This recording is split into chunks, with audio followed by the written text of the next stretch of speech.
네.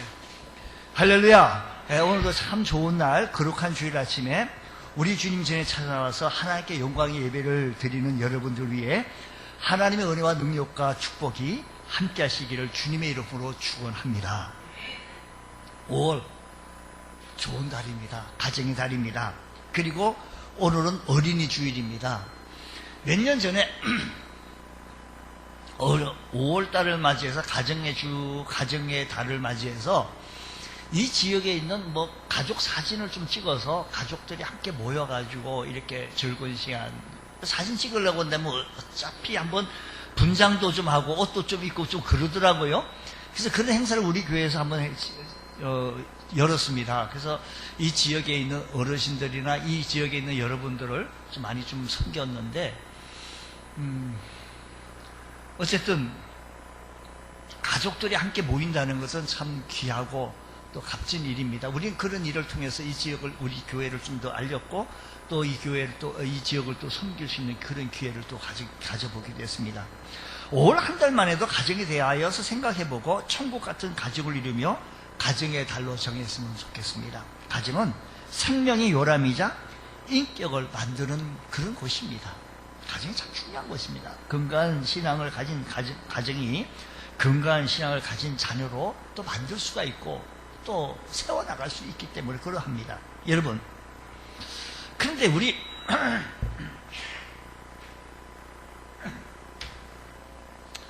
가정에는 가족 구성원이 있고요. 그리고 가족 구성 속에서 이제 부모가 자녀들이, 오늘 어린이 주일이니까 부모가 자녀에게 무엇을 좀 물려줄까를 많이 합니다. 여러분들은 자녀들에게 무엇을 물려줄 유산이 많이 좀 자랑스러울 유산이 좀 있으십니까? 어떤 대기업의 부자는요, 그 외손주에게 몇 조를 물려줬대요. 와, 여러분 혹시 우리 가운데 몇 조는 안 되려도 몇백억 정도는 물려줄 수 있는 자산은 있으신지요? 어느 아버지가 5남매를 모두 대학까지 다 졸업, 5남매를 다 대학까지 졸업시키고 시집장가 다 보내고 한시름 놓았는데 건강이 안 좋아져서 어느 날 자식, 며느리, 사위들 다 불러 모았습니다. 얘들아, 내 애비가 너희들 키우고 사업하느라 빚을 좀 졌다. 빚이 늘어나서 지금은 약 한 7억 정도 되어지는구나. 내 건강이 안 좋고 이제는 돈 벌 능력도 없으니 너희들이 좀 얼마씩이나 좀 갚아주면 좋겠다. 내 재산을 정리하고 그거 모자라니 좀 갚아주면 좋겠다. 여기에 종이가 있으니 너희들이 얼마큼씩 너희들 능력대로 한번 적어봐라. 아버지 재산이 좀 있는 줄 알았던 자식들은 서로 얼굴만 멀뚱멀뚱 쳐다보면서 아무 말이 없었습니다. 그래도 잘 살지 못하는 셋째 아들이 종이에 5천만 원 이렇게 적자 다른 사람들은 안 적을 수가 없고 그래서 경매 매기듯이 3천만 원, 2천만 원, 1,500만 원 이런 식으로 다 적었습니다. 수개월 후 다시 아버지가 아이들을 다 불렀습니다. 자식들 그리고 며느리, 사위들까지 불렀습니다. 내가 죽으면 너희들끼리 얼마 되지도 않는 유산으로 싸움질하고 형제 그냥 만나가지고 그렇게 좋던 것이 돈 앞에서 다 그냥 깨지고 부서질까봐 재산을 이제 다 정리했다. 지난번에 너희가 적어준 액수의 5배를 지금 너희에게 주겠다. 이것으로 너희에게 물려줄 재산은 이것으로 끝이다. 라고 했더니 그중 많이 쓴 아들은 그래 5배니까 근데 적게 1,000만 원 쓴 자식은 적게 받는다고 해가지고 입이 보통 나온 게 아닙니다. 얼굴빛이 변한 겁니다. 나름대로 살만한데 늙은 부모 유산 넘보는 그런 셋째를 꼬집는 이야기를 이렇게 지금 한 겁니다. 그러면 자식들에게 정말 과연 무엇을 물려줘야 될까라는 겁니다. 어떤 분은 자식을 키워서 대학까지 다 잘 보내고 시집장가를 해서 다 보냈는데 아들이 못 살겠다고 힘들다고 너무 어렵다고 아버지 나에게 어차피 유산이라고 하면 돌아가시면 그 돈 못 갖고 가실 거 아니겠습니까? 그래서 좀 사절이 지금 내가 좀 죽을 사람 살리는 의미에서 미리 좀 주십시오. 아버지가 기가 막히기 시작합니다. 이야,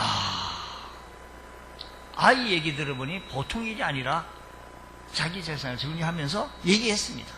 내가 너에게 6억 원을 줄 테니 나 돈 다 줬어. 그러니 이자만 나한테 원금 갚을 생각은 말고 내가 죽는 날 그날까지 이자 조금 몇 프로 5% 정도 네가 은행에서 빌리더라도 그건 줘야 되지 않겠냐고. 그거 나 용돈으로 다오. 틀리지요. 근데 8년이 지나도록 한 푼도 안 주는 거예요. 어느 날인가 설날인가 언젠가 10만 원 한 번 받은 그 외에는 지금까지 한 번 받은 거 없고 언제 한 번 밥 한 번 같이 먹은 거 말고는 밥 한 끼 같이 먹은 적이 없다라는 겁니다. 그래서 이 아버지가 법원에다가 반환 소송을 취한 거예요. 내 돈 도로 돌려다오 라는 겁니다. 세상에 재산을 물려주는 것이 행복인 줄 알고 인생의 성공인 줄 알고 우리는 다들 이렇게 한번 좀 생각을 해보기도 합니다. 사람들이 어렸을 때도 우리 인간은 그렇게 뭔가 큰 재산을 물려줘야만이 참 뿌듯하고 그들이 행복해지는 것만 같은데 성경은 우리에게 정말 자식에게 물려줄 것은 무엇이라고 말하는지 그것이 궁금하다 이 말입니다. 자, 오늘 어린이 주일을 맞이해서 우리가 우리 후손들에게 그리고 우리 믿음을 계승할 믿음의 후손들에게 우리 어린아이들이 과연 무엇을 물려줄 것을 깊이 좀 생각해 보면서 창세기서 5장 우리 함께 읽었던 족보 이야기를 시작합니다. 이것은 아담의 계보를 적은 책이니라 하고 줄줄줄 이렇게 나가요.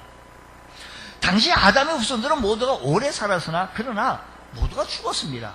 이 족보는 단순한 이들이 몇 년 살다 죽었다, 몇 년 살다 죽었다 이것을 성경에서 가르쳐 주고 우리에게 우리 거 뭐 그거 하나님 그거 안 궁금하거든요.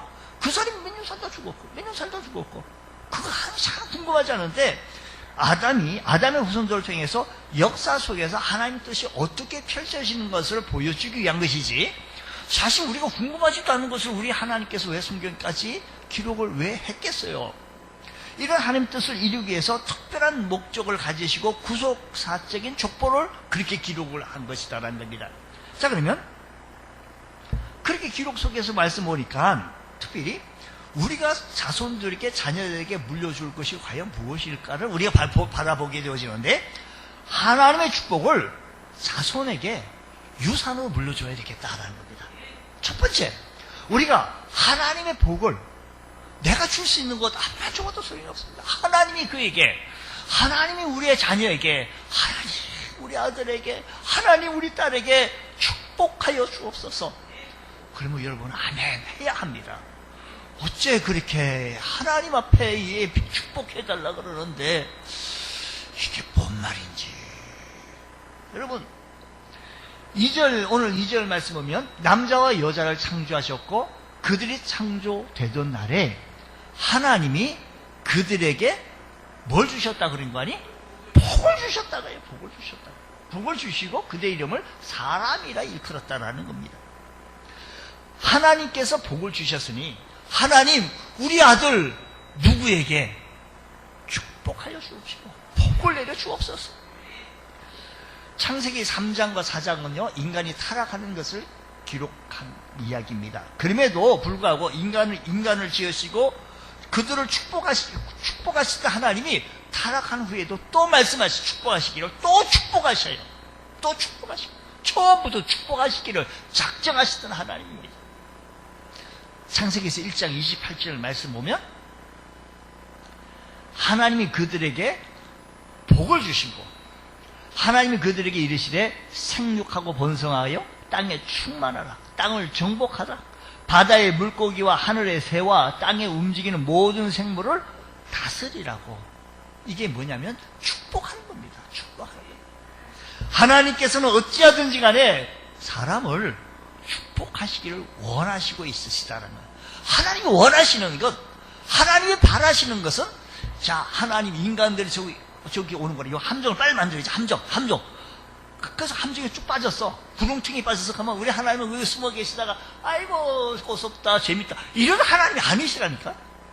하나님은 어찌하든지 사람에게 이렇게 복을 주시고 생육하고 번성하고 땅에 충만하라고 그렇게 복을 주시기 원하시는 좋으신 하나님이신 줄 믿으시기 바랍니다. 하나님께서 인간을 주시고 맨 처음 하시는 일은 곧 인간을 복을 주시는 것이었기 때문에, 그래서 성경이 말합니다. 이것을 내가 너희를 축복하노니 그 축복으로 자녀를 낳고 내가 너희를 축복한 그 축복을 다음 세대까지 계승하라고 말합니다. 땅을 정복하라, 땅을 다스리라. 내가 너희를 축복하니 그 축복으로 이 땅을 축복의 땅이 되게 하라라는 겁니다. 우리는 하나님의 축복을 우리 후대에게 잘 전해야 합니다. 우리는 하나님의 축복을 후손들에게 물려줄 줄 알아야 합니다. 내가 이렇게 하나님 잘 믿었더니, 신앙생활 이렇게 했더니 하나님께서 이렇게 복을 주셨다고, 너도 이렇게 하나님 만나서 하나님께서 주시는 복을 누려보라고. 난 처음 밑바닥에서 생활해서 오늘 여기까지 집도 사고 또 가정을 이루지 않았냐고. 이 모습을 아이들에게 보여주면서 그 하나님을 만날 수 있는 것. 내가 그 다 밥을까지 해가지고 떠먹일 수 있는 건 하지 말고 그 하나님을 만날 수 있는 것. 인간을 축복하시고자 하셨던 하나님의 의도는 인간의 타락에도 불구하고 조금 더 변하지 아니하셨던 하나님. 그래서 창세기 6장, 7장, 8장에는 노아 심판의 장인데 9장에 가가지고도 또 심판 후에 또 축복하십니다. 그래서 9장 1절 말씀 보면 이렇게 말합니다. 하나님이 노아와 그 아들들에게 복을 주시며 그들에게 이르시되 생육하고 번성하여 땅에 충만하라고. 또 축복을 합니다. 타락한 후에, 홍수 심판 이후에도. 유대인들의 자녀 교육의 특징은 자녀들을 축복 속에 자라게 하는 겁니다. 우리 모두는 당신은 사랑받기 합당한 존재지, 사랑받기 합당한 존재, 축복받기 합당한 사람들이지. 누가 저주받기 위해서 이 땅에 태어난 사람이 이 세상에 어디 있겠냐고요. 그들은 그렇게 축복을 물려받기를 원했고 그 축복을 만나기 원하고, 유대인들은요, 그들 마을에 존경하는 랍비나 또 훌륭한 분이 있다라고 한다면 어린 자녀들 데리고 가서 애야 저 어른을 쳐다봐라, 얼마나 훌륭한 분인가 말하면서 자녀들로 그런 분들을 대하여 존경심을 가지도록 그렇게 가르쳤습니다. 뿐만 아니라 그분에게 다가가 이 아이를 안수기도, 축복기도를 해달라고 빌었던 것입니다. 아브라함, 이삭, 그리고 야곱, 모세 등 모든 믿음의 조상들이 자녀를 축복 속에 키웠다면 우리도 우리 자녀들이 참으로 잘 되도록 축복 속에서 키워야 될 줄로 믿습니다. 어느 교회 주일날 어린이 주일을 맞이해서 특별히 어린이 예배 드리는 시간에, 평소에는 전도사님이 아주 개그맨 같은 전도사님이 그렇게 설교를 재밌게 했는데 담임 목사님께서 어린이 주일을 축복하는 심정으로 설교를 하셨습니다. 그러니까 아이들이 목사님이 설교를 하시는데 재미가 좀 없으셨는지 막 떠들고 난리가 났습니다. 그러니까 어쨌든 간에 그렇게 해서 목사님은 설교를 잘 마쳤는데, 이제 전도사님은 축도를 못하시고 목사님은 축도를 하신다고 해가지고 특별히 이들을 위해서 축도한다고, 축복한다고. 여러분, 우리가 이 축도를 받는다는 것은 참 귀한 일입니다. 축복 기도를 받는 것 참 귀한 일입니다. 여러분, 예배 마치고 나에 파송하기 전에 축복 기도 받는다는 것은 정말로 진지하게 좀 받을 필요가 있다는 겁니다. 하나님께서 쓰시는 귀한 시간에 하나님 축복해달라고, 하나님 은혜해달라고, 그 심정으로 그 목사님이 그 주일학교 어린이 예배에 그렇게 축도를 손을 들고 이렇게 기도했습니다. 그랬더니 어떤 아이들이 킥킥대고 했습니다. 왜 목사님이 왜 손을 들고 기도하냐고 옆에 있는 친구가 물었더니 친구가 얘기하더래. 오늘 목사님이 설교를 못했잖아. 그래서 하나님 앞에 벌 쓰고 있는 거야 라고 얘기한 거예요. 저도 오늘 이따가 또 설교 마치고 하나님 앞에 설교 못해가지고 벌을 썰던지를 모르겠어요. 어쨌든 간에 우리의 자손들에게 축복을 물려줄 수 있는 귀한 은총이 우리 교회 온 성도들의 있기를 축복합니다. 록펠러 얘기를 잠깐 하게 되어지면요, 세계적인 부자였던 사람이었는데 그분에게 두 가지 면이 다 있어요. 어떤 분은 나쁜 놈 죽일 놈 막 이렇게 해요. 근데 또 반대로 또 좋은 면도 또 많이 없잖아요. 있었기 때문에 우리는 순기능 쪽만 우리가 바라보면서 취할 것 하면 취한다고 한다면 16살 때 회사에 입사해서 31살에 세계에서 큰 석유회사 경영인이 되어지고 한평생 4,928개 교회를 세웠고 24개의 대학을 세웠는데 그가 세운 시카고 대학은 52명의 노벨 수상자가 낼 만큼 유명한 대학이 되어진 것입니다. 그러나 그 어린 시절 몹시 가난하여 학교 교육을 잘 받지 못한 그에게 어떤 신문 기자가 그에게 이렇게 묻습니다. 어떻게 해서 당신이 이렇게 큰 부자가 될 수 있었느냐고 물었습니다. 록펠러가 얘기하기를 나에게는 어머님으로 받던 3가지 유산이 있다. 그 유산 첫 번째는 신앙의 유산 속에서 11조 생활을 내가 꼭 배웠다. 그래서 록펠러를 11조 계산하는 사람이 뭐 40명인가 뭐 그렇게 있다고 그러잖아요. 또 두 번째는 신앙의 유산은 교회 맨 앞자리에 앉아서 예배를 드리는 거다. 내가 이것을 유산을 받았다. 또 세 번째가 있다라고 한다면 교회 일에 순종하고 목사님 마음을 아프게 하지 말라는 이 3가지 교훈대로 내가 살았더니 하나님의 축복을 이렇게 받았다라고 하는 간증이었습니다. 어쨌든 나쁜 이야기들은 다 우리는 떠나가고 교훈 받을 건 없고 그 좋은 것을 아주 취하면서 우리가 하나님 앞에 축복을 받을 수 있는 우리 믿음의 자손들 다 되어지기를 주의로 축복합니다. 자녀에게 하나님 축복해달라고, 하나님의 축복을 물려주는 겁니다. 두 번째가 있다면 자녀에게 우리의 경건한 믿음의 생활을 유산으로 물려줘야 되겠다라는 겁니다. 자, 3절 말씀 보게 되어지면 이렇게 얘기합니다. 3절 말씀 보면 오늘 본문 말씀이죠. 아담은 130세 자기 모양 곧 자기 형상과 같은 아들을 낳아 이름을 셋이라고 했습니다. 자, 아담의 아들의 이름이 셋이라는 얘기는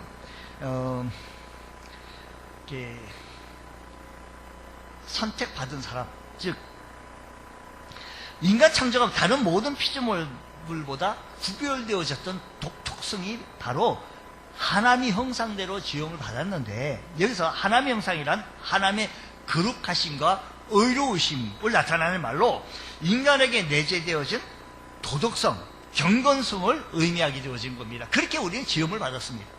하나님께서 우리의 하나님의 것을 사람에게 후하고 주기에 우리는 하나님의 것을 나누어 가진 사람들입니다. 짐승에게 하나님이 후하고 나누지 않았습니다. 짐승이 있어라, 새가 있어라 해서 있은 거예요. 근데 사람은 그렇지 않습니다. 이것은 하나님의 의로우신 것처럼 우리도 하나님의 의를 목말라 해야 합니다. 그렇게 지형 자체가 어렵습니다. 하나님의 형상을 입은, 하나님의 형상을 그대로 입은 우리들이라는 겁니다. 그런 우리들은, 하나님의 형상을 입은 우리들은 도덕성, 경건성이 우리에게 목말라 하고 있다는 겁니다. 자, 여기서 먼저 가인이 최초의 살인자가 되어져서 아벨을 죽이겠잖아요. 근데 그를 대신해서 셋이라고 하는 아들을 하나님께서 또 주셨는데, 말씀대로 드린 대로 셋은 선택받은 사람이라는 뜻입니다. 자, 세상에 많은 사람들이 있는데 우리 모두는 선택받은 하나님의 사람으로서 하나님을 잘 섬겨나가는 우리들입니다. 셋을 통해서 하나님을 경외하는 가정, 셋을 통해서 믿음의 가정을 잘 이끌고 나가라고 하는 교훈이 여기 담겨져 있다는 겁니다. 에녹은 선택받은 사람을 통해서, 이어서 계속 에녹의 이야기를 또 보게 되어지는데, 창세기서 5장에서 에녹이라고 하는 사람을 우리는 꼭 간과하지 말아야 합니다. 창세기 5장에서 아담으로 시작해서 노아까지 아담의 족보가 13대까지 이렇게 기술되어 있는데, 에녹, 노아에 대해서 다른 표현이 나옵니다. 에녹은 하나님과 동행하는 삶을 살았다는 겁니다. 언제부터? 무두셀라를 낳은 후. 무두셀라라는 의미는요, 고대 중동에서 통상적인 의미가 그가 죽으면 심판이 온다라는 겁니다. 문자적인 의미는 창 던지는 사람입니다. 부족들의 전쟁에서 앞장서는 수호신과 같은 존재였습니다. 그가 죽으면 끝이라고 하는 것이 통용이 되어진 겁니다. 그러니까 에녹은 아들이 출생한 후 그 아들의 이름을 부를 때마다 아들을 통해서 계시된 하나님의 심판을 상기한 것입니다. 내가 산 인생은 어느 날 하나님 앞에서 반드시 결산되어지고 내가 산 인생은 하나님 앞에서 청산되어질 것이라고 하는 심판된다는 이 생각이 그로 하여금 들어졌기 때문에 우리 모두는 한 번 죽는 것은 정한지요. 그 이후에는 심판이 있다고 히브리서 기자는 말씀하셨습니다. 에녹이 이 사실을 미리 또 알았습니다. 자기 아들 무두셀라를 낳은 후 저가 죽으면 심판이 온다. 깨닫게 되어진 겁니다. 하나님과 진지한 동행하는 삶을 시작하게 되어지는데 생각이 그로 하여금 인생을 돌이켜서 하나님과 선택받은 사람으로 하나님과 진지한 동행의 삶을 나가게 되어진 겁니다. 이제부터라도 내가 하나님과 동행하는 삶을 살아야지. 하나님을 기쁘시게 하는 삶을 살아야지. 그리고 내 아들 무두셀라가 하나님 앞에 바로 서게 해야지. 그 아들 무두셀라를 낳은 후 이런 결단을 내린 겁니다. 그러니까 에녹의 삶에 있어서 그 아들 무두셀라의 출생은 놀라운 축복의 계기가 되어진 겁니다. 에녹의 삶에 있어서 하나의 분수령과 같은 모습이 되어진 겁니다. 하나님이 우리에게 자녀를 주신 것은 하나님께서 우리에게 귀한 선물, 축복을 주신 겁니다. 그래서 하나님 주신 이 상급은 자식은 여호와의 주신 기업이요 태의 열매는 그의 상급이라고 했습니다. 경건한 생활을 유산으로 넘겨줄 수 있는 에녹은요 경건한 하나님과 동행하는 이 귀한 삶을 무두셀라를 통해서 나아주고 보여주었습니다. 어디에서 하나님과 동행하게 되어졌는가요? 에녹은요 내가 믿음 생활을 한다. 믿음 생활을 하기 위해서 나는 이제 산으로 올라간다. 이게 아니었고요. 믿음의 생활을 하기 위해서 세상과 동떨어져 가는 삶을 살아나간 것 전혀 아닙니다. 에녹은 자기의 가정생활에서 충실하면서 믿음 생활을 잘했던 겁니다. 그러니까 아침이 되면 일터로 나갔고 저녁이 되어지면 집으로 돌아왔을 것이고 가정생활 속에서 하나님과 동행하는 삶을 나타내 보여주었던 겁니다. 오늘 우리들의 평범한 생활 속에서 하나님과 동행하는 사람, 하나님의 믿음 생활하는 모습을 자녀들에게 보여주는 겁니다. 자녀들은 우리의 뒷모습을 보고 배운다고 하는 말이 있는 것처럼 오늘 우리들의 경건한 생활, 믿음의 생활의 모습을 셋이라고 하는 선택받은 사람, 우리가 믿음의 사람, 선택받은 사람으로서의 신앙생활의 모습을 나타내 보여주는 거예요. 은연중에 나타내 보여주는 거예요. 내가 믿음 생활을 나타내 보여주기 위해서 저 멀리 경건주의, 은둔주의가 아니고 아침에 일어나면 출근을 하고 저녁에 퇴근해서 하는 이 과정 속에서 일상의 생활 속에서 모습을 보여줬다라는 것입니다. 주님 오늘 우리의 삶의 현장 속에서 주님과 동행하는 삶을 나타나지게 하여 주시고 하나님을 배워나갈 수 있는 믿음의 현장 되어지게 하여 주셔서 하나님을 가장 귀하게 여길 수 있는 가치관이 우리들 생활 속에서 일어나게 하여 주옵소서. 주님을 사랑하게 하시고 주님을 귀히 여길 수 있는 모습이 내 생활 속에서 내 입에서 나타나 보여질 때 아이들을 배우게 되어진다는 겁니다. 이런 은혜가 우리 모두에게 일어나기를 원합니다. 주님께서 이 시간에 말씀하십니다. 자녀들에게 물려줄 수 있는 것은 하나님과 내가 동행하는 삶을 보여주는 겁니다. 내가 믿음 생활하는 모습을 주일이면 교회 가야지. 애들아 교회 가자라고 하는, 예배 드리러 가자라고 하는 믿음 생활하는 모습을 자꾸 보여지지 아니하고서는 다 커서 잘 안 돼요. 제가 크면 하겠지. 또 곽선희 목사님 설교 중에 이런 얘기를 듣습니다. 일본에서 자기 집회하는 가운데 일본 목사님이 자기 자식이 신앙생활 잘 안 하는 모습을 보고 물었습니다. 마음이 안 아프십니까? 어떻게 인도 안 하십니까? 라고 했더니 아이 믿으면 다 알아서 개인적인데 뭐 그걸 하냐고 깜짝 놀랐다는 겁니다. 오늘 우리들 믿음 생활에 우리가 어떤 때는 억지로라도 일부러라도 본을 보여야 한다는 겁니다. 우리 군대 가면요 조교들이 각기 전투를 하거나 뭘 하거나 시범 한번 보이는 거는 쉽게 잘해요. 아주 척척해요. 근데 우리들이 그 따라하려고 하면 흉내를 이게 얼마나 어렵고 그냥 젖살이 빠지나고 해요. 뭐 알이 베기고 뭐 근육이 탄력을 고통을 받기도 해요. 그게 시범을 보이는 거예요. 시범이에요. 여러분 우리들의 믿음 생활을요 이렇게 시범을 보이는 겁니다.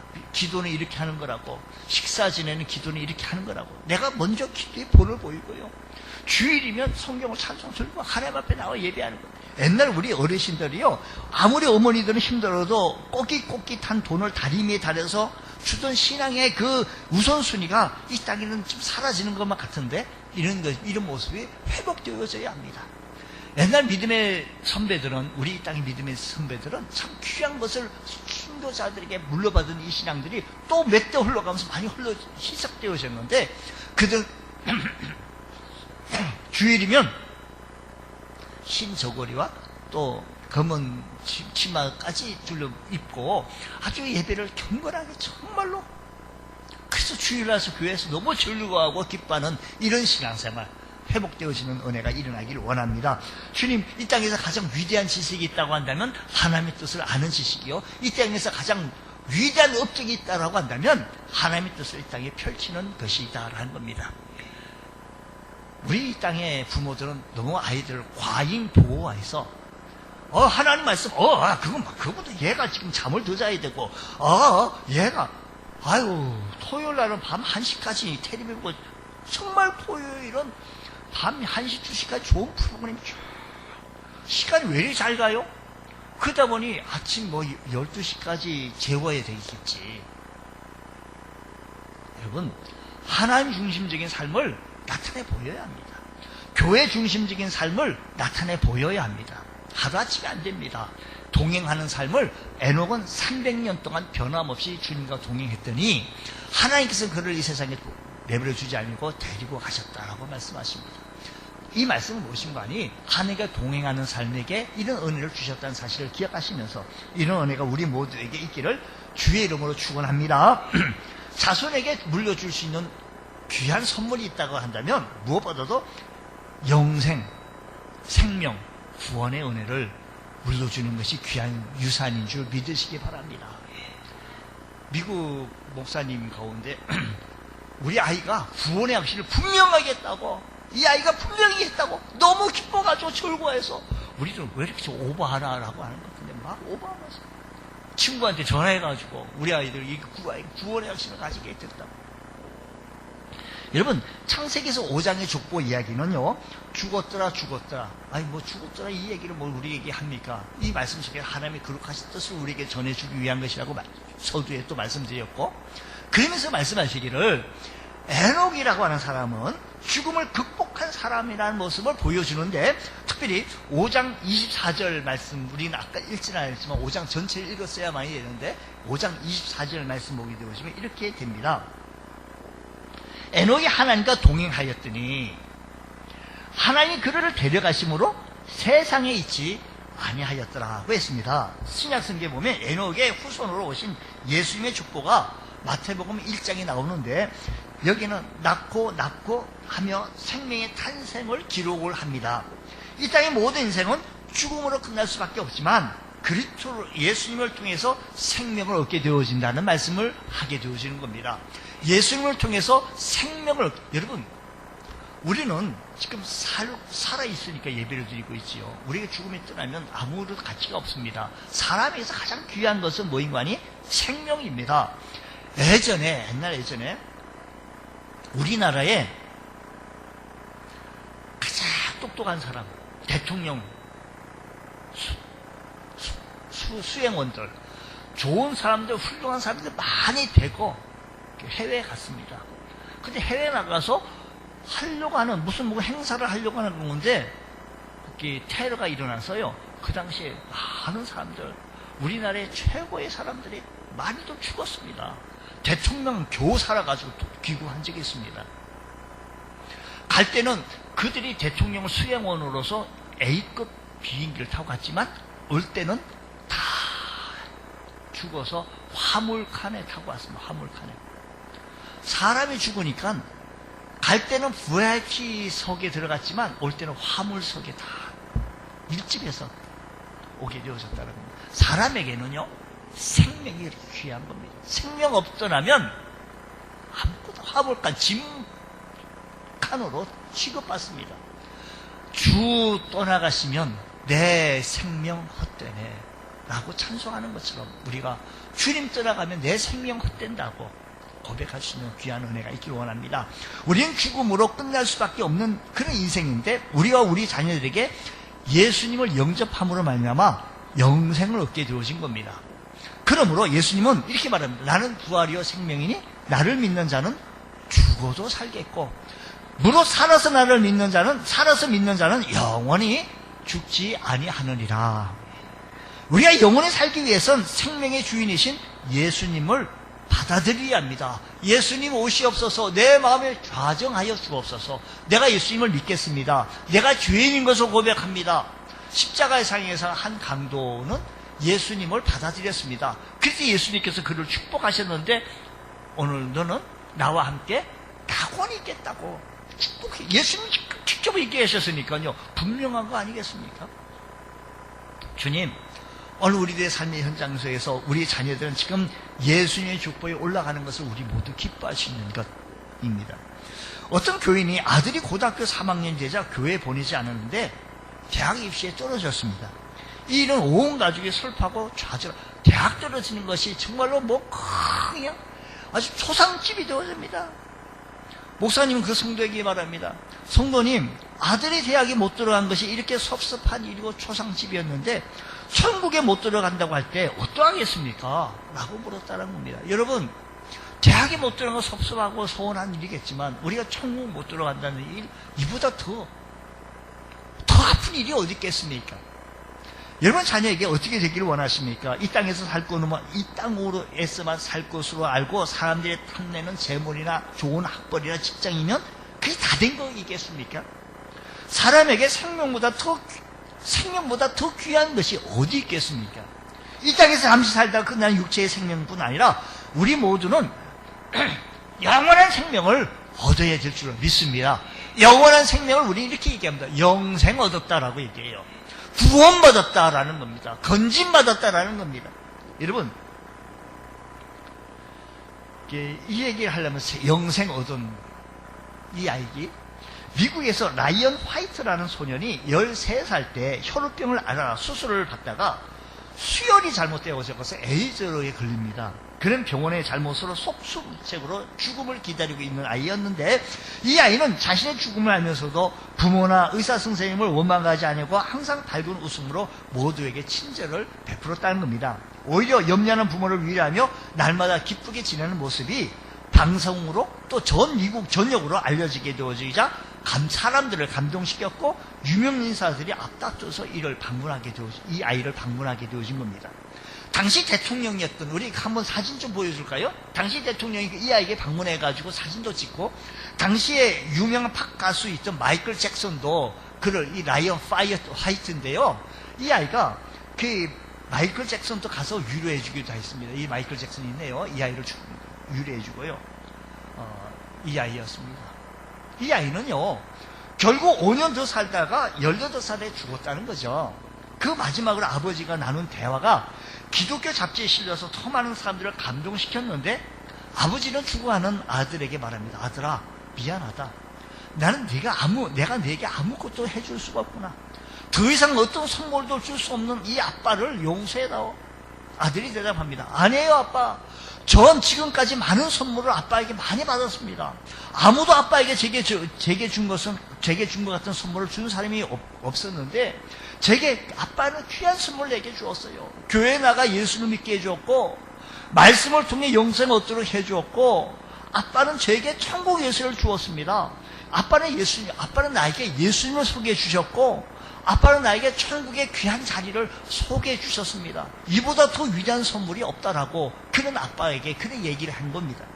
여러분, 이 세상에서 가장 귀한 선물이 있다라고 한다면 영원한 생명, 생명 아니겠습니까? 아이가 구원받는 것에 기뻐하고 아이가 생명 얻은 것에 대해 즐거운 모습을 아빠가 보일 때 우리 엄마가 이걸 좋아하네? 그러니 이 생명을, 이 영생을 귀히 여길 것이다라는 것입니다. 주님, 이 사실을 우리가 기억하여서 우리가 더 많이 자식을 위하여 자녀를 위하여 기도하게 하여 주시고 축복 속에 이 아이가 잘 자랄 수 있도록 하나님 은혜를 베풀어 달라고 주님 앞에 간구할 수 있는 귀한 은총이 있기를 원합니다. 예배소서로 말씀하십니다. 아비들아 너희 자녀를 노엽게 하지 말고 오직 주의 교훈과 훈계로 양육하라고 했습니다. 부모와 자녀들에 대한 두 가지 극단적인 것은 너무 과잉 보호하고 자기 뜻과 자기 생각적으로 아이를 키우려고 하다 보니 참 아이도 많이 피곤합니다. 여러분, 부모는 간혹 이렇게 생각하지 않습니까? 자기 소유로 생각하고 자기 소원으로 자기가 못다한 것을 자식을 통해서 이뤄보려고, 이것이 충족되지 아니할 때는 원망하고 학대하고 미워하고, 우리는 하나님께서 우리에게 맡겨진 이 자녀를 소홀히 여기지 아니고 귀중히 여기는 때 하나님께서 우리에게 주신 축복을 귀히 여긴다라는 것입니다. 무엇보다도 이 아이에게 예수님을 소개해주고 천국을 소개해주고 말씀을 소개해줘서 영생 생명을 가질 수 있는 귀한 은총이 우리 모두에게 일어나기를 원합니다.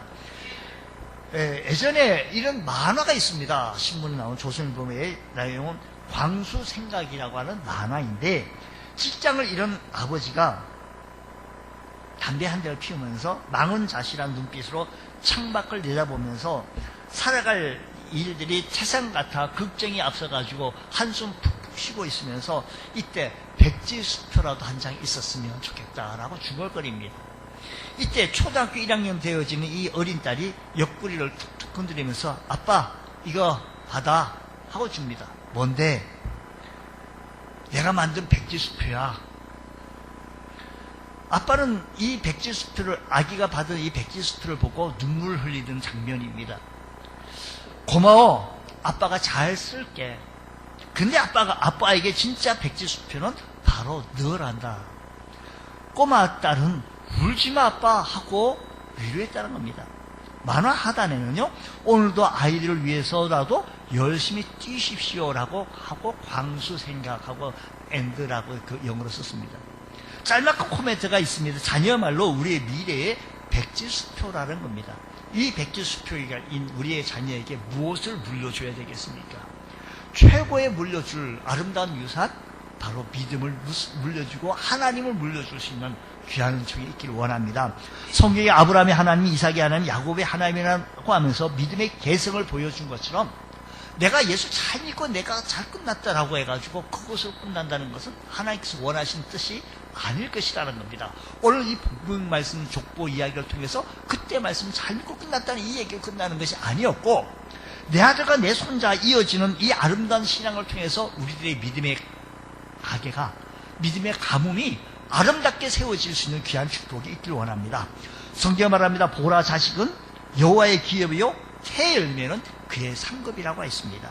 자녀는 하나님이 주신 기업이요 상급이라고 했으니 이 소중한 자녀들에게 축복과 믿음 생활을 보여주고 물려줄 수 있는 여러분들 다 되시기를 주의 이름으로 축원합니다. 기도하겠습니다.